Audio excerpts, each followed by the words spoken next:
Hey guys, it's Boomer here with Why So Golem, and this video we're going to cover a few of, I think, one of our wars. Let me see, because I've got them already all mixed up.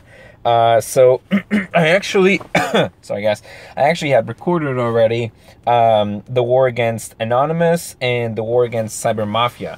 Now, I made a little boo-boo mistake, and so I recorded without sound. I switched phones right after the Anonymous war ended, and when I reinstalled the app for recording, I didn't know this, but they had a button to enable sound. So I'm not sure what they would do that. So anyway, I'm gonna blame it on them. So sorry about that, guys. That's one war that we won't be able to cover. Fortunately, we still have Cyber Mafias in Les Anars, or whatever. It's a French clan that we just completely crushed. So anyway, we're going to jump into Cyber Mafias. In the next video, we'll cover Les Anars. So for this war, this war was actually kind of interesting. We held a pretty decent lead throughout the entire war. There wasn't I would say, a single point where we were a little too worried that we're going to lose or something. We did have some hiccups in some of the attacks, and we struggled to pick up 3 stars on the first shot as Town Hall 8s. So I was a little worried there, but aside from that, it wasn't that terrible. The one thing that I kind of have to apologize about this too is that the Supercell did some sort of maintenance update, so they reset all the replays for a bunch of these, I think halfway through the war. So I think, as you can see here, let's see, scroll down. Oh no, actually no, it's not this war. It was an Anonymous war. Never mind. So we have all the replays for this one. So yeah, guys, it was interesting. We only missed the top 2, and it wasn't too bad. I mean, we were really close. I was really close on this one, number 2, with an 86% 2-star. Go-ho. So yeah, let's jump in. I want to show you guys, where is it? I think it was my Yavin attack on number 6. First of all, this was just a regular hog raid. We had Argyle try this one with, I believe, hogs as well, and he did a pretty decent job finding out the bombs. Some of these bases, they're not difficult, guys, but the problem is that if you're using your first attack on some of these bases without a scout, it can be very challenging to you know, guess what they're at. And a big part of hog raids is figuring out exactly where the bombs are so that you can pre-heal those spots. If you don't know what pre-healing is, all it is just dropping a heal spell right where the bomb is, so that as soon as it triggers, you're able to heal your hogs without much time lag. Because if, say, a splash damage hits them, your hogs will be toast. A deployment to kind of like a Chinese wall. The reason for this, I had watched Argyle's replay, and it seemed like all of them went mostly north to that Tesla tower, and after that, you know, I lose a few to the south, but pretty much every single hog is in the center. A bunch of them go down to spring traps, which, you know, is a very well thought out base for hogs not going to the center. See, I mean, I probably lose like 12 hogs easy on those spring traps. I used all my heal spells, and I should have saved the last one for that bomb there, and I get really lucky because that wizard tower, had it targeted those hogs, all I needed was to hit them twice just for them to go down. So I get lucky that he chooses the those hogs, so those have time to go back, and as you can see, they survive, and some of them take a hit, so they're really close to dying, guys. Last cannon goes down, and it's pretty much cleanup time.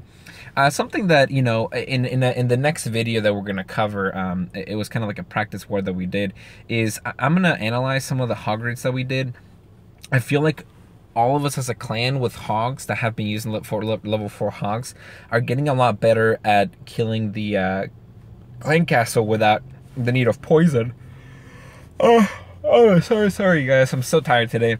So yeah, we have been getting better at killing the clan castle without poison, and the reason for that is because if you can get it right, guys, we can save the poison for the skeletons, and the skeletons can be an annoyance, especially when some of the raids come down really close to the wire, and if you have only like 5-6 hogs left, And because some bases will end up trimming most of your hog base, you're gonna want to have that poison spell to kill them in a high hit point defense. So anyway, that's that one. The next one I wanted to show you guys, let's see, where is it? Sarah's attack on number 8. It's a really good dragon flood. This base we struggled a lot. Granted, most of the people that attacked it were Town Hall 8s that were just Town Hall 8s, so they had just gotten Town Hall 8, so they had only level 2 dragons or Town Hall 7, so they were getting really close. I think we might have had like an 80-something% or maybe a 90% 2-star. The problem is about this base is that it's very well set up anti-dragon, even for level 5 air defenses. It's a terrible base for hogs. I mean, it's a super easy base. In fact, had I thought more about it, maybe even level 2 hogs could have taken it out, because there's not many spots for bombs that could, you know, they could not pre-heal. So and the reason for this is you can see the space. It has the 3-air defenses pretty much covered by that sweeper. So no matter where you enter the space, unless you enter from behind the sweeper, which is a stupid idea because you have the furthest right air defense, you won't be able to make it. So Sarah takes balloons and kind of like a sort of drag loon attack. The only thing I would have done different in her raid is I would have, actually 2 things. I would have deployed the loons more toward the center and all together so they could all take advantage of the rage. Because remember that the rage doesn't just affect the troops in the spell area.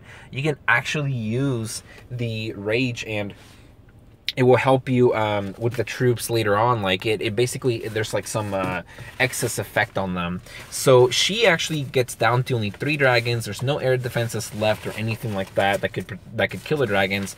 But it's a race against time. She actually got very lucky at the end because there's that builder's hut down here by the timer marker, and had she taken that out with a BK, she would have had probably 20 seconds to spare, but she actually left it to the very end. It was kind of, I was watching this replay live and I saw that hut and I was like, man, this is definitely gonna come down to the last second, especially when I saw that her dragons were racing toward that hut in the last few seconds. So great raid by Sarah.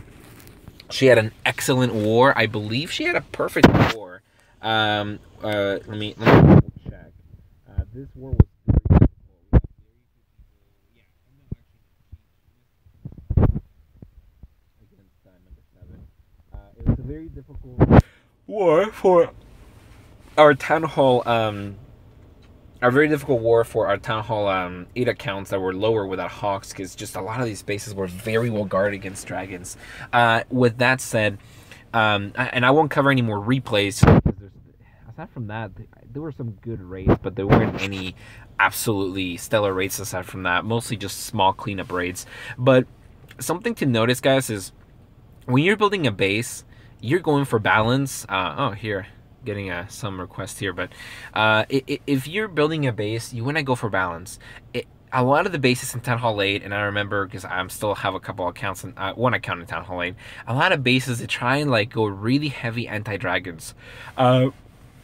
You know, and I understand going from Town Hall 7 to Town Hall 8, when you're getting raided by all dragons every single time, and even at beginning Town Hall 8, your whole, you know, you get almost like traumatized. You want to build a base that's completely anti-dragons.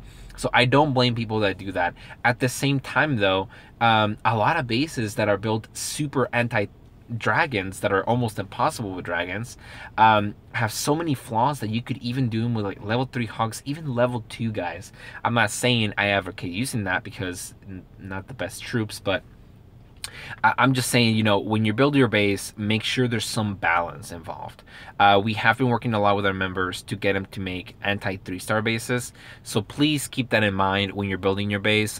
Please check with us so that we can approve your base. Because a lot of times people forget there's like a hole in the middle, or where people can drop the troops and detonate the bombs, or there is a major flaw, or maybe it's not compartmentalized enough to be anti-go wipe. So things like that, guys. Anyway, thanks for watching this short video. We will see you in the next video to recap the next war. Thanks, guys.